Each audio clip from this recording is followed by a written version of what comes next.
आज ना काही कामानिमित्ताने बाहेर जायचं होतं, पण अचानक मुसळधार पाऊस चालू झाला आणि आरुषसुद्धा इथे पाऊस कमी होण्याची वाट बघत होता, पण पाऊस काही कमी झाला नाही आणि इथे तो मला दाखवत होता. त्याने एक छोटीशी ॲक्टिव्हिटी केलेली होती आणि इथे त्याचबरोबर दादाने सुद्धा इकडे साईड बाय साईड अभ्याससुद्धा करून घेतला आणि म्हटलं चला पाऊस चालू आहे, तर छानसा असा गरमागरम चहासुद्धा झाला पाहिजे. तर इथे मी चहा बनवला आणि दादाची फर्माईश आली, की त्याला गोड काहीतरी खावंसं वाटलंय, तर म्हणून मी ते शेवया गरमागरम केल्या आणि त्याला दिल्या. त्याचबरोबर आरुषचा पण फर्माईश आली, की त्यालासुद्धा भूक लागली, तर त्यालासुद्धा इथे मी घी लावून चपाती दिली. त्याला घी लावून चपाती खूप आवडते, पण मी कधी-कधीच देते, नेहमी देत नाही.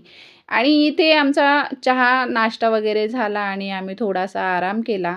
त्यानंतर इथे मी संध्याकाळी स्वयंपाकासाठी साधंच काही जेवण बनवलं होतं. तर इथे मी छानशी डाळ टाकून अशी शेपूची भाजी केली होती आणि डाळ-भात, कोशिंबीर आणि चपाती. तर असं साधं सिंपल जेवण बनवलं होतं. तर असा होता आजचा दिवस.